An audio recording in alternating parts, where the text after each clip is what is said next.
అమరావతి మామూలు సిటీ కాదు. Singapore, London, Paris, Istanbul, Kuala Lumpur ఇట్లా అంతర్జాతీయ సిటీలతోని పోటీ పడుతుంది అన్నాడు చంద్రబాబు. తీరా చూస్తే చుట్టూ నీళ్లతో మధ్యలో కొట్టుమిట్లాడుతున్న సగం వదిలేసిన పునాదులే కనిపిస్తాయి.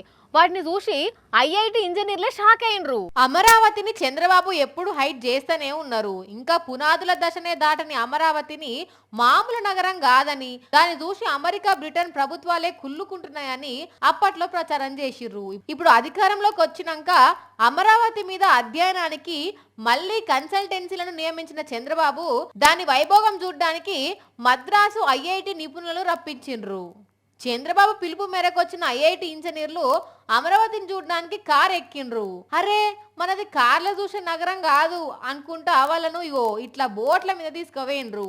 అందరిని వరుసగా తీసుకెళ్లి బోట్లు ఎక్కించి ఈ పునాదులో నిలిచిపోయింది అమరావతి అనుకుంటా ఆంధ్ర అధికారులు వివరించడంతో ఐఐటి ఇంజనీర్ బిత్తరపోయిండ్రు. ఆంధ్ర ప్రభుత్వం అమరావతిని భూమి మీద కడుతుందా, నీళ్ళ లోపల కడుతుందా అనుకుంటా వాళ్ళు షాక్ అయినరు.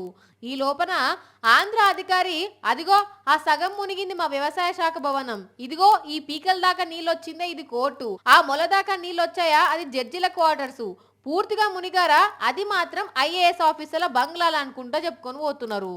మీ అమరావతి వైభోగం గిట్ల తగలడిందా అనుకుంటా మనసులో అనుకున్న ఐఐటి ఇంజనీర్లు, దేవుడా ఈ బోటు మునిగిపోకుండా మమ్మల్ని చల్లగా ఒడ్డెక్కించు స్వామి అనుకుంటా బితుకు బితుకు అనుకుంటా అధ్యయనం పూర్తి చేసిండ్రు.